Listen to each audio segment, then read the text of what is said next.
자, 오늘부터 로마서 말씀을 다시 한번 돌아가도록 하겠습니다. 우리가 지난번까지 3장까지 쭉 이제 시리즈로 왔었는데 오늘부터 4장으로 넘어가면서 전체 주제는 고민 상담으로 정했습니다. 우리가 생각하고 있는 여러 가지 삶의 고민들, 우리가 현실적으로 부딪히고 있는 영적 고민에 대해서 4장부터 여러분들과 함께 오늘부터 말씀을 보도록 하겠습니다. 자, 오늘 첫 번째 시간으로 4장 1절부터 5절까지의 말씀입니다. 다 함께 1절부터 5절까지 읽어보도록 하겠습니다. 우리 유대 민족의 조상인 아브라함만 해도 믿음으로 구원받는 이 문제로 어떤 경험을 하였습니까? 하나님께서 그를 받아들이신 것이 과연 그가 선한 일을 했기 때문입니까? 정말 그렇다면 그는 그 일을 자랑하고도 남을 만하지요. 그러나 하나님이 보시기에 아브라함은 내세워 자랑할 것이 하나도 없었습니다.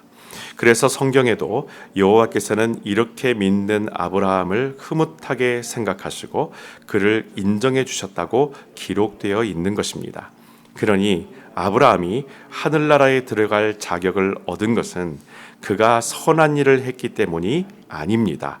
구원은 값없이 주는 선물입니다. 만일 선한 일을 해야 구원을 받는다고 한다면 어떻게 구원을 값없이 주는 선물이라고 할 수 있겠습니까? 자기가 일한 대가로 얻으려고 하는 사람에게 구원은 주어지지 않습니다. 비록 죄인일지라도 하나님의 진노로부터 자기들을 구원하여 주실 분은 오직 그리스도 뿐이심을 믿을 때 하나님께서는 그들을 올바른 사람으로 인정해 주십니다. 아멘. 이 세상에 와서 한 번 사는 인생이기 때문에 인간이라면은 아마 누구나 다 잘 살다 가고 싶어 할 겁니다. 좀 잘 살다가 행복하게 살다가 큰 고통 없이 그렇게 살았으면 하는 것이 인간이라면 누구나 꿈꾸고 있는 우리 인생에 대한 작은 소박한 소망이겠죠. 여러분, 잘 산다라는 개념이 뭘까요? 잘 산다. 여러분, 잘 살고 계신가요? 잘 사는 게 뭐예요? 잘 산다. 잘 산다라는 개념이 여러분 각각 다 다릅니다. 각자의 개인에게 물어보면요, 다 달라요. 가족 안에서도 좀 다를 수도 있어요. 여러분, 그 기준이 무엇이 되었든지 간에 서로 다른 어떤 기준이 다 있을 텐데 결국에는 평균값으로 다 돌아오게 돼 있습니다.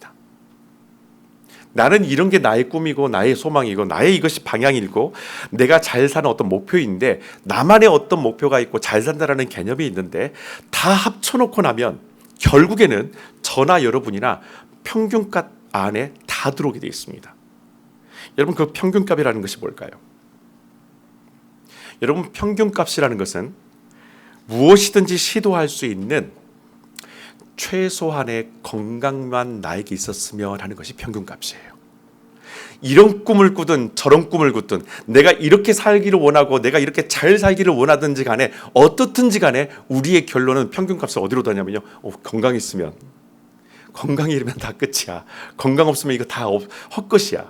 우리는 그 평균값 안에 다 들어와 버려요. 여러분, 2018년 3월에 세계적인 물리학자였던 스티븐 호킹이 세상을 떠났습니다. 그분이 세상을 떠난 다음에 그의 제자들과 그의 가족들이 연구했었던 마지막 집필 마무리를 못했었는데 연구했었던 그런 내용들을 모아서 유작을 만들었었는데 그 유작에 호킹 박사가 이런 얘기를 합니다. 나 같은 장애인은 신이 내린 저주라고 믿어왔었다. 중증 장애인이죠. 그런 자신의 장애를 어떻게 인식하고 살아왔었냐면 이것은 신이 내린 저주라고 믿고 살아왔다는 거예요. 그런데 이 스티븐 호킹 박사가 내린 결론은 이것입니다. 과학은 신적인 창조자보다 더 설득력 있는 설명을 제공한다.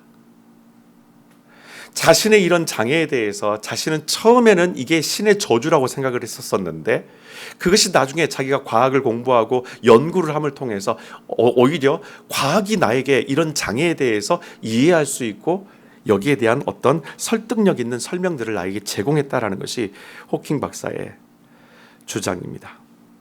그래서 이런 말을 합니다. 우리가 만나거나 질문을 할 수 있는 인간화된 신은 존재하지 않을 것이다. 인격적인 하나님은 존재하지 않는다라는 거예요. 어떻게 하나님과 신과 우리가 대화할 수 있느냐라는 것입니다. 내 고민을 이야기하고 그분이 나에게 답을 주는 그런 신 없다라는 것입니다. 인간화된 신, 하늘에 계셨던 하나님께서 이 땅 가운데 오셔서 성자 예수 그리스도의 이름으로 몸 되신 하나님으로서 이 땅 가운데 오셔서 우리를 만나셨다라는 그 이야기는 허구라는 거예요. 이것이 인생의 짧은 한 또막을 이 세상의 역사 가운데 살아간 한 사람의 생각입니다. 여러분, 이렇게 호킹 박사에게 인생을 통틀어서 가장 큰 영향을 미쳤던 과제가 바로 신은 존재하는가라는 이 문제예요. 대표적인 무신론자가 스티븐 호킹입니다. 여러분, 저는요 과학 지식으로는 스티븐 호킹 박사에게 비하면은 이 털끝만도 다 닿지도 못해요. 열심히 우리 또 과학 공부를 우리 재은 청년에게도요. 저는 과학에 대한 부분들은 정말 문외한입니다.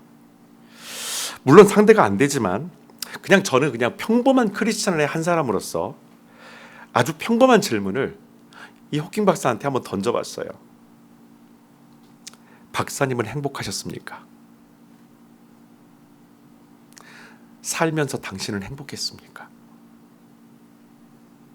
만약 행복하셨다면 그것은 무엇으로부터 얻으신 행복입니까? 중증 장애인인데 저보다 건강도 너무나 안 좋은데 저보다 뛰어난 어떤 과학적 지식을 갖고 있는 스티븐 호킹, 자신이 뭔가를 발견하고 그것에 대해서 인식하고 그것을 철저히 믿고 세상을 떠났던 이 스티븐 호킹 박사에게 저는 그렇게 한번 물어보고 싶었어요. 행복하시냐고, 행복했었냐고, 그 행복이 어디서부터 얻어진 것이냐고.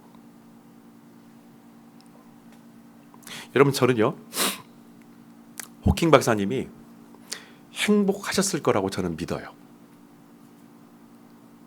여러분 그렇게 생각하지 않으세요? 교회 안 다녔으니까 불행할 거야. 저는 그렇게 생각하지 않아요. 정말로 행복했었을 것 같아요. 예.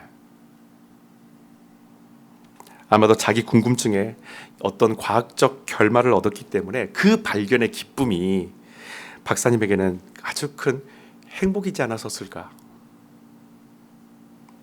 여러분, 그런데 그 기쁨이 자기 인생에 하나님은 존재하지 않는다라는 것을 발견하면서 왔다라는 게 사실은 놀랍다라는 것입니다. 신이 존재하지 않는다라는 것을 자신이 나름대로 발견한 그 발견, 자신에게 온 그런 어떤 과학적인 나름의 답변이 자신을 그것으로 통하여서 행복하게 만들어줬다라는 거예요. 와, 거봐, 신이 없어. 신은 존재하지 않아. 내 몸이 이렇게 된 것은 신과 아무런 관련이 없어.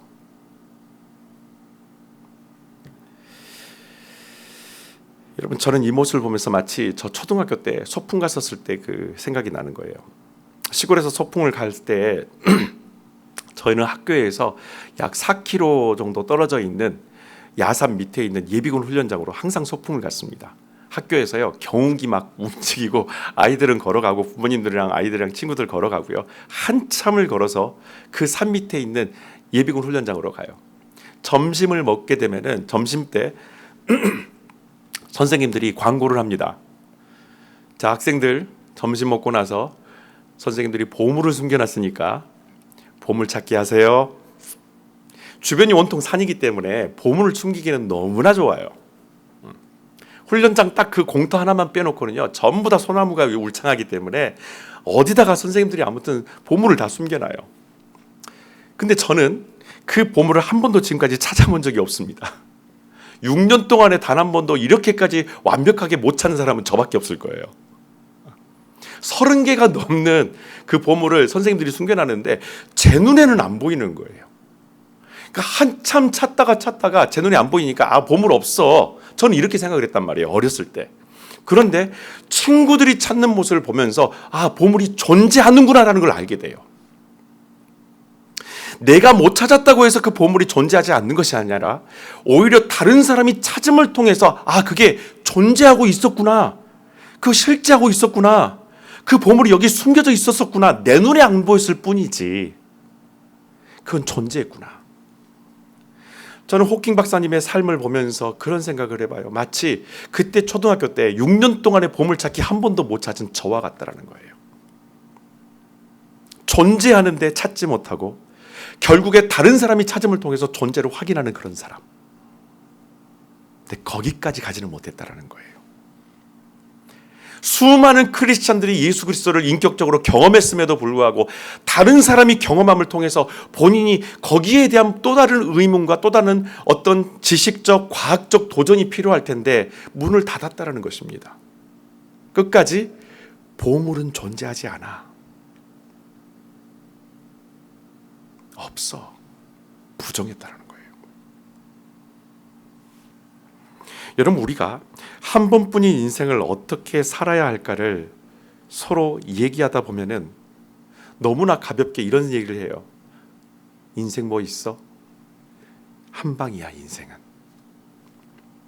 그렇게 고민할 필요 없어. 인생 뭐 특별한 거 없어.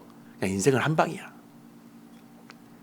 여러분, 사실 당장 생각해야 할 것도 사실은 많은데 인생을 어떻게 살아야 될 것인가, 이것까지 고민한다라는 것이 마치 내가 그런 생각을 한다라는 게 한가한 사람처럼 보이고 한량처럼 보일 수도 있을지도 모르겠어요.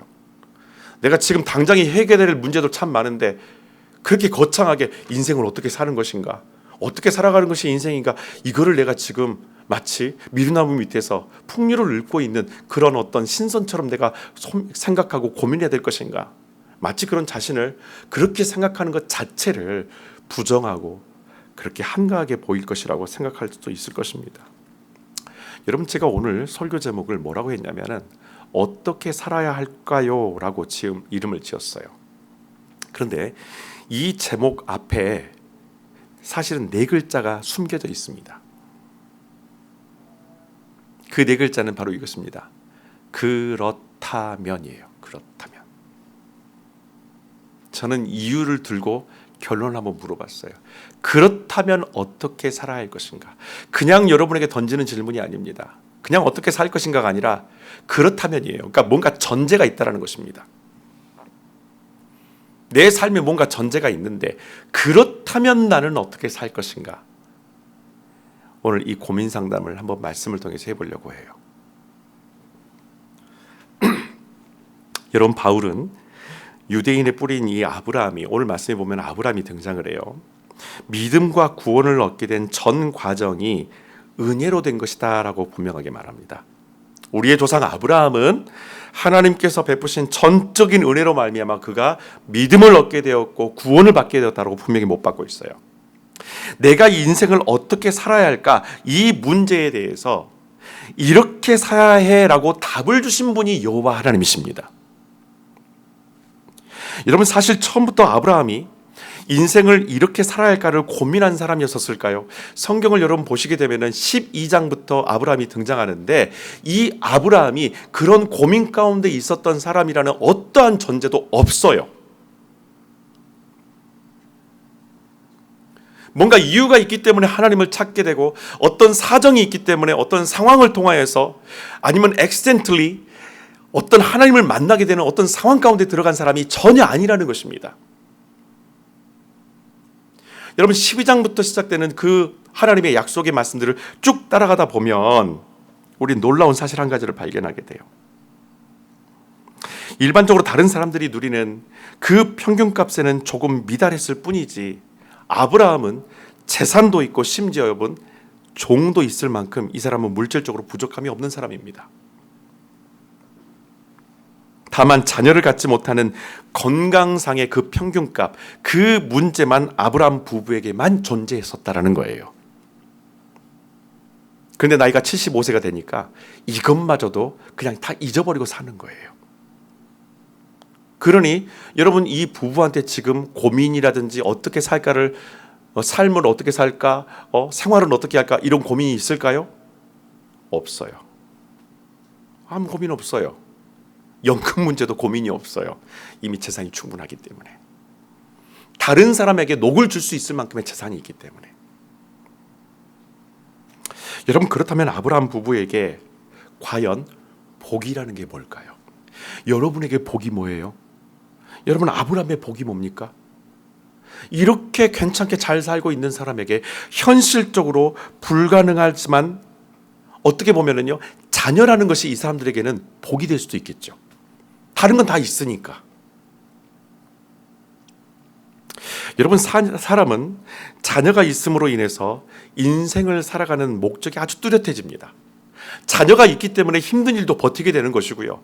가족이라는 것이 있기 때문에 내가 어떻게든지 간에 이 자녀라는 것 때문에 힘들어도 끝까지 이 악물고 이 일들을, 내게 맡겨진 일들을 가장으로서 감당하는 것이 아버지와 어머니의 모습이에요. 그만큼 사람은 자신의 인생의 목적의 방향성을 하나를 제시해 주는 것이 자녀입니다. 근데 여러분, 요즘에는 자녀가 없이 살아가는 딩크족이라고 있어요. 많이 들어보셨죠? 더블 인컴, 노 키즈. 이게 딩크예요. 이런 부부도 있고 아예 결혼을 하지 않은 싱글 라이프를 살고 있는 그런 분들도 많이 계세요. 다만 모두가 그렇지는 않겠지만 그런 딩크족 부부나 싱글들도 반려동물을 자식처럼 키우면서 삽니다. 우리 둘만 있으면 대로 끝나지 않고요. 나 혼자 재밌게 살 수 있어로 끝나지 않고 이상하게 반려동물을 키워요. 왜냐하면 삶의 질을 높이기 위해서 선택한 이 생활에도요, 구심점이 필요하니까 그렇습니다. 구심점이 필요하니까. 얘가 존재하기 때문에 뭔가 우리 둘 안에서 또 다른 기쁨이 나오고, 얘가 하나가 존재하기 때문에 내가 오늘 조금 더 집에 일찍 들어오게 되고 내가 뭔가에 사랑을 쏟을 수 있다라고, 혼자이지만 그래서 외롭지 않다라고 하기 위해서 애완동물을 키우는 거예요. 여러분, 딩크족이 1986년에 미국에서 시작됐습니다. 젊은 부부들 사이에서 나타나게 된 어떤 새로운 형태의 가정 구조인데, 사실 여러분, 이 딩크족의 원조가요, 아브라함이에요. 이해되시죠? 네. 더블 인컴, 노 키즈. 본인이 선택한 것은 아니지만 하나님을 만나기 전까지는 딩크족 라이프를 이 두 사람이 살았었다는 것입니다. 불평은 없어요. 자녀 없다고 해서 불평하지 않아요. 자녀 없이 나이가 75세가 되기까지 현실을 받아들이고 인생을 어떻게 살아야 할까를 이미 결정한 상태에서 남은 삶을 살고 있었던 사람들이 아브라함 부부입니다. 이런 아브라함을 하나님께서 부르셨을 때에 이 부부가 들었던 뚜렷한 복의 시그널이 있어요. 창세기 12장 2절과 3절의 말씀입니다. 자, 함께 2절과 3절을 읽는데, 여러분 읽으시면서 여러분의 눈에 가장 많이 띄는 단어가 뭔지를 한번 찾아보십시오. 다 같이 읽습니다. 나는 내 후손이 엄청나게 불어나 큰 민족을 이루게 하리라. 또한 내게 복을 내려 이름을 날리게 하리라. 너는 모든 사람들에게 복을 전해주는 사람이 될 것이다. 3절, 내게 복 빌어주는 사람에게 나는 복을 내리리라. 내게 저주를 퍼붓는 사람에게는 나 역시 저주를 퍼부으리라. 무릇 땅 위에 살고 있는 민족들이 너를 통하여 복을 받으리라. 아멘. 찾으셨습니까? 어떤 게 많이 보이시죠? 복이에요, 복. 2절, 3절에 보면은 계속해서 하나님께서 이 아브라함 부부, 이 딩크족에게 복을 얘기합니다. 아이러니 아닌가요? 이 정도로 필요 없는데, 사실은 충분한데, 사실은 삶 충분해요. 하나님이 없어도 충분한 삶을 살고 있는 사람이 아브라함이에요. 그런데 이 사람들에게 하나님께서 약속의 복을 허락하십니다. 여러분, 성경이 말하는 복이 무엇인가요? 2절과 3절에서 성경이 말하고 있는 복은요, 하나님의 부르심이에요. 이게 복이에요.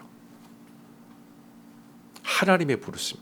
아브라함과 사라를 향한 하나님의 부르심이 바로 이것이 그들에게 복입니다. 이 부르심에 반응하지 않고, 이 부르심에 따라오지 않고 순종하지 않으면 이 복은 자신의 복이 될 수가 없는 거예요. 하나님께서 저와 여러분을 부르셨다라는 것이, 그것이 복인 줄로 믿습니다. 그 부르심 앞에 나아갈 때에 우리에게 허락하실 하나님의 복이 충만하게 임재할 수 있다라는 것입니다. 다른 것이 복이 아니에요. 다른 어떤 것이 복이 아니에요. 건강하면 좋겠죠. 그러나 사실은 이것도 복이 아니에요. 건강이 없다 할지라도 심지어 호킹 박사님처럼 아예 자기 몸 하나 스스로 움직이지 못하는 그런 신체 조건을 갖고 있다 할지라도 그런 사람에게 가장 큰 복은 하나님께서 너를 부르셨다라는 그 부르심이라는 거예요. 이것이 복입니다. 그 부르심을 우리는 구원이라고 말을 합니다. 아브라함의 이야기는요, 구원의 역사의 시작이에요. 그 복의 시작이에요. 그 부르심의 시작이에요. 저는 여러분의 삶 가운데에서 그런 복을 누렸었으면 좋겠어요. 하나님께서 나를 부르셨다라는 그 부르심의 복을 여러분들이 마음껏 누리셨으면 좋겠어요. 어떠한 형태로든 여러분에게 하나님께서 당신의 뜻을 이룰 수 있는 그 일을 통하여서 기쁨을 누리고 복을 충만히 누릴 수 있는 그 부르심이 있습니다. 그 부르심 앞에 아브라함처럼 나아갔으면 좋겠습니다. 여러분, 구원은 우리 인생 최대의 복입니다. 이것으로 인해서 우리가 어떻게 살아야 하는지에 대한 방향이 완전히 달라지는 거예요. 왜냐하면 구원이라는 단어 자체가 어떤 것으로부터 건져냄을 받는다라는 뜻을 갖고 있기 때문입니다.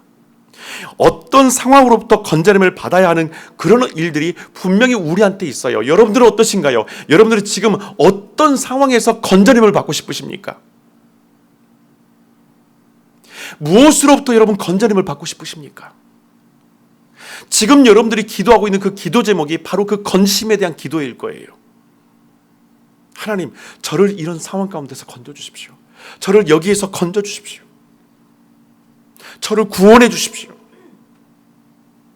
거기에 머물러 있는 저를 불러주십시오. 하나님의 부르심에 믿음으로 순종하고 그 말씀대로 여러분 따라가십시오. 그게 복이 될 것입니다. 여러분, 하나님의 부르심에 대해서 믿고 순종해야 비로소 우리에게는요, 복이 옵니다. 일개 인간으로서 아브라함이 상상할 수 없는 그리고 꿈만 꿨다가 포기했었던 그 복을 하나님은 모두 다 주시겠다라고 지금 선언하시는 거예요. 꿈만 꿨어요. 나 닮은 아들이 있었으면 어땠을까? 나 닮은 딸이 하나 있었으면 얼마나 좋았을까? 꿈만 꿨었는데 하나님께서 그 꿈을 이루어 주시겠다라는 거예요. 다만 아브라함은 그것을 믿고 본토 친척 아버지의 집을 떠나야 했습니다. 그래야 복이 시작되는 거예요. 그것을 믿고 불가능해서 다 포기한 내가 하나님께서 말씀하셨으니, 처음 내가 경험하는 그 신이라는 분을 경험했었으니 그분이 말씀하시는 대로 내가 그 말을 믿고, 먼저 주시지 않았음에도 불구하고 주실 거라고 믿고 내가 그 부르심에 따라서 지금 여기 그것을 얻지 못하고 그것을 얻게 하시는 그곳으로 다시 옮겨갈 수 있는 떠남이, 그 순종이 아브라함에게 필요했다라는 거예요. 여러분, 아브라함이 이런 엄청난 복을 받을 만한 사람으로 택함받았던 것은 오늘 성경에 보게 되면은 그가 지금까지 누구보다 어떤 착하게 살아서가 아니에요. 그 당시에 세상 안에 있어도 편만했었던 모든 사람들 가운데서 그래도 아브라함이 최고겠지. 그래서 하나님께서 아브라함을 택하셔서 이스라엘의 믿음의 조상, 민족의 조상으로 삼으신 것은 아니라는 것입니다. 왜냐하면 그보다 훨씬 더 하나님을 사랑하고 섬겼던 사람들이 많았었어요. 에녹은 죽지 않고 하나님이 데려가실 정도로 사랑하고 주님을 정말 경외했던 사람입니다. 욥이라는 사람은 정말로 하나님을 목숨처럼 사랑했던 사람이에요. 아브라함 이미 전에 있었던 족장시대 사람들입니다. 그럼에도 불구하고 하나님께서 지금 아브라함을 택하신 것은 그 사람이 선해서가 아니에요. 선함에 있어서 경쟁력에서는요, 사실은 아브라함은 뒤떨어진 사람입니다. 철저하게 우상을 섬겼던 사람이기 때문에.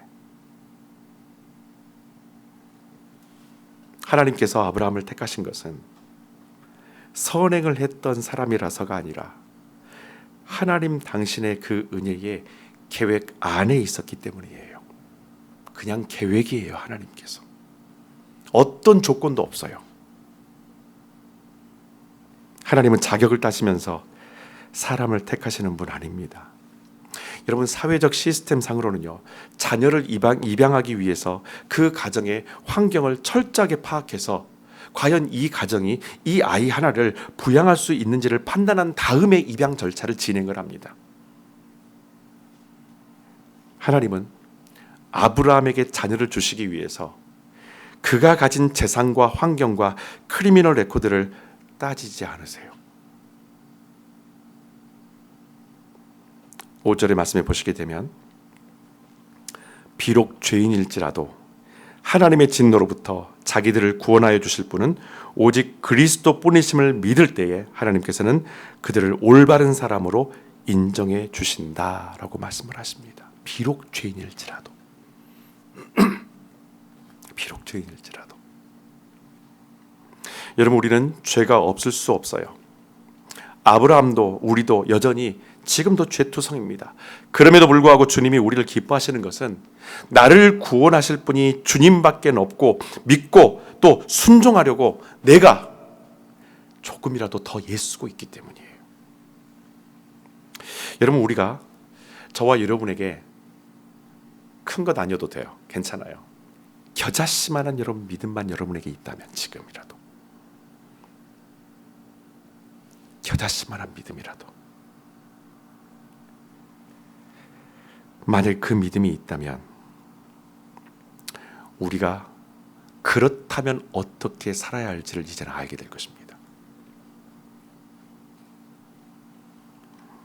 믿음이 있기 때문에 어떻게 살아야 하는지라는 우리의 그 고민이 결국에는요, 이제부터는 기도가 될 수 있다는 거예요. 겨자씨만한 믿음이 있다면 여러분 이 두 가지만은 꼭 기억하시면서 이렇게 살아갈 수 있도록 여러분 노력하시길 부탁드립니다. 첫 번째는 더 이상 나를 자랑하지 말고 주님을 자랑하며 사십시오. 여러분, 내가 마음먹은 대로 얼마든지 노력하면 된다라는 그 생각도 또 다른 신앙이요, 이것도 믿음이에요. 하나님을 믿는 것처럼 내가 이렇게 마음먹고 노력하면 된다라는 그것도 엄청난 신앙입니다. 이런 잘못된 믿음은 기도의 자리뿐만 아니라 하나님과의 교제의 자리도 다 빼앗아가요. 그 잘못된 신앙이 기도할 필요 없어, 예배 가운데 나갈 필요 없어, 하나님 앞에 나갈 필요 없어, 간구할 필요 없어, 말씀 필요 없어. 왜? 노력하면 되니까. 세상은 노력하는 사람에게 주어지는 것이니까. 여러분, 우리 자신을 냉정하게 한번 돌아봅시다. 여러분은 하나님과 지금 충분한 교제가 있다고 생각하십니까? 아마도 제일 먼저 생각나는 핑계는요, 바빠서라고 하실 거예요. 바빠서라고. 그렇게 바쁘게 살면서도 우리는 어떻게 살아야 하지라는 그 고민을 또 동시에 합니다. 그렇게 바쁜데도 당장의 몰기지를 결정하게 되고 내일 우리가 해야 될 일에 있어서 과연 이것이 실현될 수 있을까를 고민하게 되고 불확실한 자녀들의 앞날에 대해서 고민하게 되고 나의 인생의 말년을 어떻게 마무리할 것인가에 대해서 또 고민하게 되고 우리는 너무나 많은 고민 가운데 살아가요. 그렇게 바쁜데도 불구하고. 여러분, 왜냐하면 우리의 인생은요, 늘 예상대로 흐르는 것이 아니기 때문입니다. 그러니까 고민들이 계속 만들어지는 거예요. 예상치 못한 것에서 문제가 생길 때마다 어떡하지? 어떻게 살지라고 여러분 우리는 반드시 고민하게 될 거예요. 어떤 일을 여러분 하시든지 간에 누구를 만나든지 간에 주 안에서 만나시고 주 안에서 일하시고 하나님 나라를 서로 나누십시오. 그게 주 안에서 살아가는 것입니다. 누구를 만나든지 간에 어떤 일을 하시든지 간에 어떤 곳에 계시든지 간에 주 안에 계십시오. 그들과 하나님 나라를 꼭 나누십시오. 더 이상 실수를 반복하지 말자라는 거예요. 내 의와 성품과 실력을 믿고 살아가는 것이, 그것이 바로 오늘 바울이 말하고 있는 자랑하는 삶이에요. 철저히 내 자신의 부족함을 인정할 때에 우리 주님이 내 안에서 일하실 것입니다. 그 내 안에서 역사하시는 그 주님을 통해서 우리의 질문은 이제는 확실하게 소망 가운데 달라지는 거예요. 그렇다면 이제는 내가 어떻게 살 것인가? 순종을 향해서 나아가게 될 겁니다. 두 번째로, 여러분 안에 크나큰 믿음이 아니어도 좋습니다. 당장에 겨자씨만한 작은 믿음만이라도 있다면 선한 일을 하기 위해서 노력함보다는 착하고 충성된 그리스도의 종이 되십시오. 여러분, 하나님이 우리를 기뻐하시는 것은 우리의 행위가 아닙니다.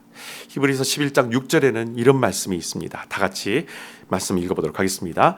믿음이 없이는 하나님을 기쁘시게 해드릴 수 없습니다. 하나님께로 나아가려고 하는 사람은 누구든지 하나님이 살아계신다라는 것을 믿으십시오. 아멘, 아멘. 무엇이 없으면 하나님을 기쁘시게 할 수 없습니다? 믿음이 없이는. 행위가 없이는, 믿음이 없이는. 열매가 없이는, 아니요, 믿음이 없이는. 선한 일을 하는 것은 크리스찬이어서가 아니라 인간이라면 사실은 누구나 다 해야 되는 일이에요. 크리스찬이기 때문에 선한 일을 하라? 아니요. 사람이라면 크리스찬이든 뭐든 간에 모두 다 선한 일을 해야 됩니다. 이게 당연한 거예요. 주님이 우리에게 믿음을 주시는 것은 어떤 상황 속에서도 하나님께 나아가도록 하시기 위함이에요. 하나님은 그 사람을 기뻐하십니다. 어떤 상황 속에서도 하나님 앞에 나아갈 수 있는 사람. 바울이 아브라함을 믿음에 대한 표본으로 삼았던 것은 아무 연고도 없는 곳을 향해서 나 같은 노인에게도 새 일을 행하실 것이라는 오직 그 믿음 하나로 순종의 여정을 떠났기 때문이에요. 성령의 역사는 순종의 자리에서 나타납니다. 그 몫을 감당하느냐는 이제 여러분의 믿음에 달려 있습니다. 그저 답답함 때문에 한숨만 쉬면서 이제 어떻게 살지? 이제 어떻게 살아야 될까? 고민에 여러분 갇혀 살지 마십시오. 한숨 쉬는 만큼 그 한숨이 더 많은 고민을 또 만들어냅니다. 죽을 것 같이 힘들면 죽기 살기로 기도하십시오.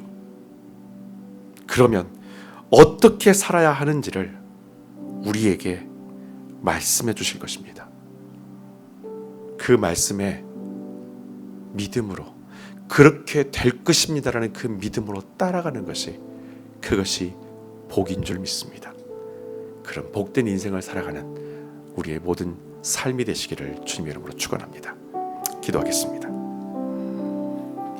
시간에 주신 말씀 붙들과 함께 각자 성령께서 던지시는 그 질문을 향해 기도하면서 나아갔으면 좋겠습니다. 기도하겠습니다. 아버지 하나님 감사합니다. 주님께서 함께 해주실 것을 믿습니다. 주님,